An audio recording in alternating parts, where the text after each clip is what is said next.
Kalau wafat Anda, bahkan saat Anda belajar wafat misalnya, atau saat pulang sebelum sampai ke rumah wafat, maka statusnya syahid fi sabilillah. Dan berbahagialah Anda termasuk dari bagian itu pada hari ini. Ada yang bela agama secara langsung ketika ada tuntutan perang. Kalau tidak ada tuntutan perang, saya berikan berita gembira. Ada amalan kedua yang saat Anda kerjakan nilainya sama dengan yang berjuang di medan perang. Dan berbahagialah Anda termasuk dari bagian itu pada hari ini. Demi Allah saya katakan ya, saking sayangnya Allah, banyak orang yang mungkin mengharapkan hadir saat ini. Dan mungkin ada sebagian yang sudah berpisah. Tapi kenapa Anda bisa bertahan? Saya tidak pernah mengundang Anda. Saya tidak tahu siapa Anda umumnya. Siapa yang membuat Anda bertahan di sini? Tidak lain selain Allah. Tapi yang mau saya sampaikan, ada satu ayat mengatakan ketika Anda ikut acara seperti ini dengan tujuan untuk mendekatkan diri kepada Allah, maka status Anda dari berangkat sampai pulang sampai selesai naik langsung menjadi mujahid fi sabilillah. Kalau wafat Anda, bahkan saat Anda belajar wafat misalnya, atau saat pulang sebelum sampai ke rumah wafat, maka statusnya syahid fi sabilillah. Dalilnya Quran surah 9 ayat 122, paling kiri sebelah bawah di mushaf. Ayat ini turun ketika banyak orang, maaf sekali ya, terbawa emosinya dan semangatnya untuk semua berpartisipasi dalam jihad fisik, berangkat semua. Bahkan ada kisah seorang saudagar baru pulang berniaga, baru nyampe rumah ketemu istri, baru mandi-mandi, baru ngobrol, sudah makan, baru malamnya ngobrol tuh tiba-tiba ada panggilan, wana ada munadin jahidu fi sabilillah, datang seorang penyuruh, jihad. Tiba-tiba pamit sama istri, mah telah tiba panggilan Allah, papa berangkat dulu ya. Dan resikonya kematian. Gini Bu cara membayangkannya, ibu suami udah nggak pulang-pulang tuh ya. Tapi nggak seperti Bang Toib lah 2 kali puasa 2 kali lebaran ya. Mungkin ini 3 bulan lah ya. Baik, tiba-tiba pulang ke rumah, sampai di rumah sudah ibu kemudian bersih-bersih, sudah makan, sudah ngobrol nih di kamar, sudah ngobrol berdua. Tiba-tiba ada panggilan, jihad. Kata suami, mah, papa ada panggilan jihad, pamit dulu ya. Ibu izinkan atau ibu tahan? Masa? Nengok dulu ya, boleh ya? Baik, Pak bisa nggak Pak gelombang berikutnya aja? Ini udah nggak ada pikiran lagi. Ini semua mengatakan sepakat semuanya karena gini nih, berumah tangganya tuh visinya bukan dunia. Rumah tangganya nih nanti kita akan lihat visinya itu bagaimana kita ke surga bersama. Anda buka Quran surat 30 ayat 21. Itu yang Anda sering tuliskan di surat undangan pernikahan, dikirim pada orang supaya baca. Yang anehnya yang ngirim nggak pernah baca. Wa min ayati an khalaqalakum min anfusikum azwaja. Kata Allah, hikmah pernikahan itu supaya berpartner meningkatkan ibadah, supaya bisa meraih surga. Ini suami bantu istri, istri bantu suami. Bukan mengeksplorasi kekurangan atau cuma cari dunia. Kalau cuma cari dunia, jangankan Anda yang belum beriman pun sama begitu. Kalau cuma pengen keturunan, jangankan Anda yang nggak beriman pun dapat. Kalau cuma pengen kaya, jangankan Anda yang beriman, yang nggak beriman pun berumah tangga cari kekayaan. Apa bedanya Anda dengan yang lain? Kata Allah, Anda mesti mencari surga. Jangan sampai bersama di dunia tapi berpisah di akhirat.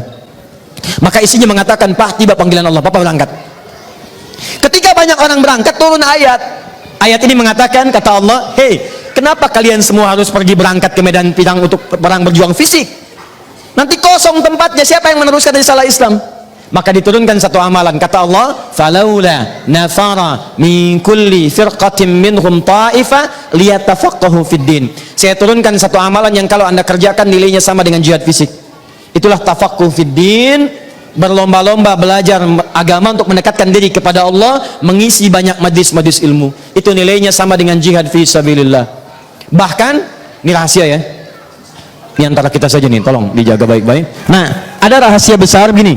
Di An-Nasai nomor hadis 233, periwayatnya namanya sahabat Abu Darda. Hadis ini hanya diriwayatkan oleh satu orang sahabat ini sepeninggal Nabi dan sahabat yang lain. Itu dicari sampai ke Syam dari Madinah. Begitu jalan kaki sampai ke Syam, beliau sampaikan, kamu dapat kabar gembira, ada hadis Nabi, man salaka tariqan yaltamisu fihi ilma, sahhalallahu lahu tariqan ilal jannah. Siapa yang menyiapkan dirinya siap-siap berangkat ke majlis ilmu, itu dari sejak langkah pertamanya itu dihitung bisa meringankan langkahnya ke surga. Yang dahsyat belum selesai hadisnya. Wa innal malaikata la tadau ajnihataha ridan li talibil ilmi. Kalau Anda tahu, kata Nabi, malaikat itu sedang Anda berangkat sudah membentangkan sayapnya memberikan ridho kepada penuntut ilmu. Di antara ridho malaikat itu, di antara maknanya memohonkan ampunan kepada Allah. Jadi begitu Anda keluar berangkat, malaikat memohon, ya Allah ampuni si fulan, ya Allah ampuni si fulan. Cuma malaikat memang diciptakan gaib oleh Allah sehingga tidak nampak. Kalau nampak kelihatan, gak jadi Anda berangkat. Begitu mau kelihatan, dat malaikat ke atas. Anda siapa? Malaikat maut. Saya. Nah ini, makanya pernah dengar kisah ini? Ada orang yang pernah bunuh 100 orang? Pernah dengar kisahnya?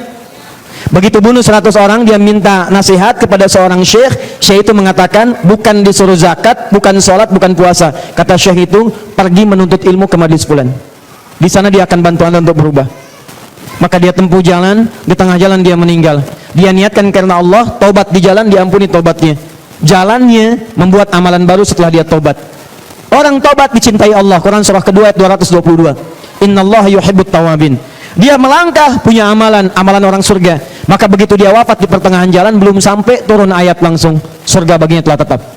Isyaratnya di Quran surah keempat ayat 100, paling kiri sebelah bawah.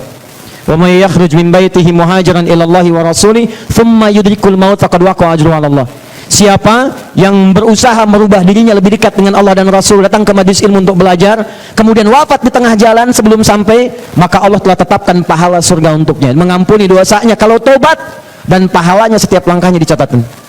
Maaf ya, orang bunuh 100 orang, banyak mabuk, pernah mencuri, pernah zina, pernah macam-macam, dia tobat ke majelis ilmu, belum sampai meninggal masuk surga.